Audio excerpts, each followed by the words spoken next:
I've been playing quite a bit of the new Crash Team Racing, and during that time I've had several questions about the specifics of the more advanced game mechanics. Things like exactly how much reserves do you get from every kind of boost, or how much faster is it to have blue fire over your normal speed. This is a technical dive into the speed and reserve system of CTR nitro fueled. If you want to know how I got these results, I explain my testing methodology at the end of the video. I've also put every question and answer in the description for easy reference. If you're not familiar with speed and reserves in CTR, then here's a quick explanation. You can think of reserves as a timer that's always counting down. Every boost you get adds a little bit to this timer. Things like drift boosts, jump boosts, hitting turbo pads, and using certain items. As long as you have reserves, you will maintain your speed, and your speed will be upgraded when you hit a turbo pad. Once your reserves run out, then you lose your speed. So exactly how much reserves do you get from each drift boost? All engine classes get the same amount of reserves from drift boosting, except for the drift class, which gets slightly more. There are 15 frames on which you can boost, starting from the frame when black smoke first comes out of your exhaust. Pressing the boost button during this frame gives you 0.4 seconds of reserves, while pressing it during the last frame of black smoke will give you 1.77 seconds.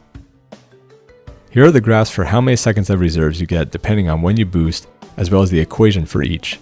Note that the equations are only valid for frames 1 through 14, since boosting on frame 14 and 15 gives the same amount of reserves. This might actually be a bug, considering that if you hit boost on the frame right before black smoke appears, the boost meter shows you got a boost, but you don't get any reserves. Beanox might have intended that the smallest boost would give you 0.3 seconds of reserves rather than 0.405. The minimum perfect boost is on frame 9 or higher and only gives 70% of the maximum amount of reserves you can get from a boost. This is why you should always try to boost when the meter is as high as possible. Is it better to do multiple smaller boosts or one large boost? You should always do fewer larger boosts rather than more small ones. In the time it takes to do 3 small boosts, you could do 2 big boosts instead and have more than double the reserves left over at the end. You should also try to chain 2 or 3 boosts rather than doing single boosts. It takes a long time to start a new drift boost, but little time to do the next ones. How much reserves do you get from jump boosts? If your jump was at least 0.66 seconds but below 1.5 seconds, you get 1.1 seconds of reserves. If your jump was 1.5 seconds or longer, you get 1.43 seconds. It's hard to build reserves with jump boosts since the amount they give you basically just makes up for the time spent doing the jump. There is a technique that's most likely a bug called drop boosts or stored hang time. If you get a jump boost and drift when you land, and then go off another ramp, you can let go of the jump button while in the air and press it again before you land in order to get the same jump boost again without actually jumping. This can be useful in a lot of scenarios to get some extra reserves. How much reserves do you get from turbo pads? There's no one answer to this since every track is different, and even turbo pads within the same track give you different amounts of reserves. However, most turbo pads that are placed right before jumps are made to give you just a little less reserves than the time it takes to do the jump, so you can't maintain fire when you hit the ground. Do a decent boost right before or during the jump and you'll be good. There are some exceptions to this, such as many of the turbo pads in Electron Avenue. What do the turbo strips do to your reserves? In Electron Avenue and Engine Labs, there are long turbo strips that give you fire as long as you're driving on them. They give you a small amount of reserves, but then keep your reserves from draining at all as long as you're touching them.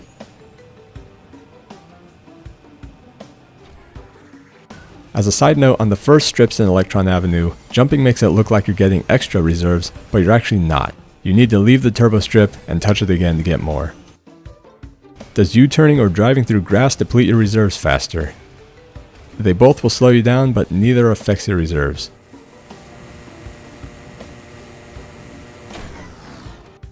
I am going to discuss the reserves you get from items, as well as the starting boosts, but first we need to talk about the various levels of speed you can have in this game. There's no absolute reference for how fast you're actually going in CTR, so all speeds will be shown as a percentage increase over your base speed. Your base speed is how fast you go when you just hold the gas button with no boosting or turbos, so a 100% increase would mean you're going twice as fast as normal. What speed can you get from drift boosts? You can get different levels of speed from chaining 1, 2, or 3 boosts. One boost is 17.7% faster than base speed, 2 is 20.7, and 3 is 23.7. In practice, you'll never encounter one boost fire for very long, since in order to stay at that level, you need to be continuously doing only single boosts. The moment you do 2 boosts, your speed will go up. What speed do turbo pads give you? There are 2 types of turbo pads. I'll call them yellow fire pads and blue fire pads. Yellow fire pads are your standard turbo pads placed on almost every track. These are all 33% faster than base speed. Blue fire pad speed is actually different on every track, and many tracks even have multiple levels of blue fire. It's a pain to test this for every track, so I didn't, but here's the speeds for the couple tracks I did look at. Engine Labs has 2 levels of fire. The slower one is 41% faster, and you get it from the long blue tunnel. The blue fire pad right before the tunnel gives you plus 50%. Twilight Tour has 2 levels as well. The first one, about halfway through the course, is plus 50%. The second one is on top of the market stand near the end and is plus 75%. Deep Sea Driving has the fastest blue fire I measured. It also has 2 levels, but I only tested the faster one. It's plus 83%, which is almost double your base speed. What speed and reserves do items give you? There are 2 items that give you reserves and change your speed, the turbo and the super engine. Both juiced and unjuiced versions of the turbo will give you 2.9 seconds of reserves. The unjuiced one's speed is 22% and the juiced one is 32%. These are just a bit slower than 3 boost fire and yellow fire respectively. The super engine acts like the turbo strips in that it keeps your reserves from draining while you're using it. An unjuiced one will give you 19% speed and lasts for 8 seconds. The juiced one gives 37% and lasts for 11 seconds. This is actually the slowest blue fire in the game, only a few percent faster than yellow fire. The problem with the super engine is that once it runs out or you let go of the gas, you will lose all your reserves.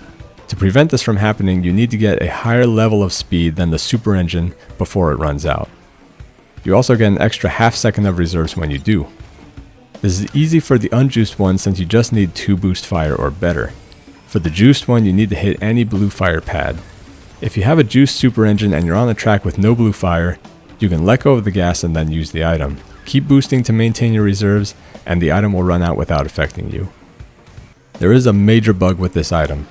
Once your speed is above the super engine, then every time you let go of and press the gas, you will get an extra 8.5 or 11.5 seconds of reserves. You can get enough to finish an entire race by doing this.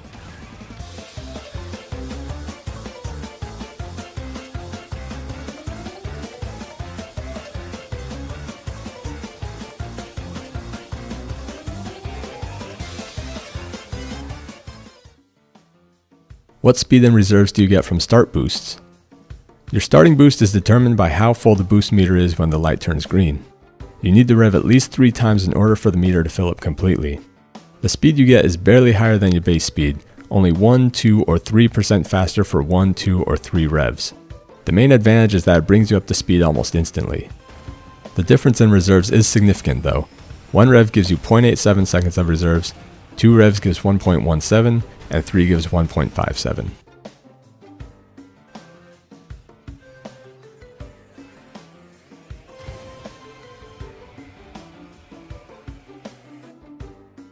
Does revving a lot at the start make any difference? If you've seen many videos of CTR gameplay, you've probably noticed people revving a lot right before the race starts. This doesn't give you any extra reserves or speed, it's just for show. The only thing that affects your start boost is how high the meter is. What speed do you get from different jump times? While you only get fixed amounts of reserves from different jump times, the speed you get when you land is actually variable. This is a little hard to test, so my numbers aren't very accurate, but you get about 16% speed for the minimum jump boost, up to about 26% for 186 or above. How much faster is it to have 10 Wumpa Fruit? When you have 10 Wumpa Fruit, your speed is increased by 1% on top of whatever speed level you already have. So if you had yellow fire, you'd now be 34% faster than base speed instead of 33. 1% doesn't sound like very much, but over the course of a 2-minute race, that would equate to being 1.2 seconds faster, which is pretty significant. Note that having 1 to 9 Wumpas does not give you any extra speed. You need to have all 10 in order to get the 1% increase. Is your speed in time trials equivalent to having 10 Wumpa Fruit or none? Time trial speed is equivalent to having no Wumpas. And finally, how much slower are you when not holding the gas? This may seem like a silly question because you'd expect to stop moving if you let go of the gas. However, as long as you have reserves, your cart will keep going automatically. This is about 1% slower than if you're holding the gas. So how did I figure all this out? All these tests are essentially just timing how long it takes something to happen, such as how long reserves last or how long it takes to drive between 2 points on the track. It's important to use the in-game timer to do this. I used to count frames manually for certain tests because it was easier, until I realized that sometimes my capture software would drop a frame and it would screw up my results. Measuring reserves is fairly straightforward. The classic cart has small exhaust pipes on the back that spit out fire on the first frame you get a new boost. This is when your reserves start. On the frame after your reserves run out, the needle on the speedometer will drop a bit. Take the timestamp of the frame that the needle dropped and subtract the timestamp of the frame when the fire appeared. Dividing this by 0.0333 seconds, which is how long a frame is at 30 FPS, and rounding up or down gives you the whole number of frames of reserves. However, this is slightly higher than the actual number. If the needle dropped by only a little bit compared to the next frames, then you subtract, say, 0.2 frames. If it dropped a lot, as much as it does on the next frames, then you subtract nearly a whole frame. Multiply the end result by 0.0333 to convert back to seconds. The logic behind the needle drop is this. When rendering this new frame, the game checks how long ago your reserves ran out and lowers your speed accordingly. If they ran out a long time ago, almost a frame ago, then your speedometer will drop a lot more than if they only ran out recently. Measuring speed is much more annoying and not as accurate. You first need to find a flat, straight area on the track with stationary reference points on the ground, like lines or patterns. The longer an area you can find, the more accurate your number will be. You need to drive through this area without turning or changing speed, and count the number of frames between when your cart passes by 2 points.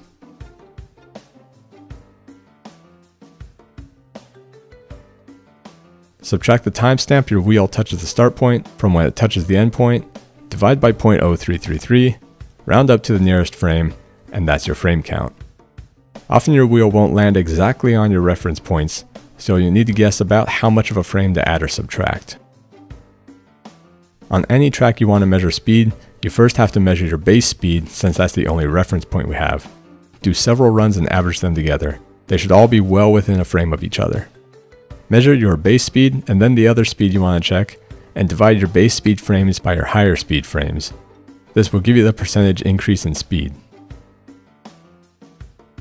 Well, that's all the CTR research I've got for you.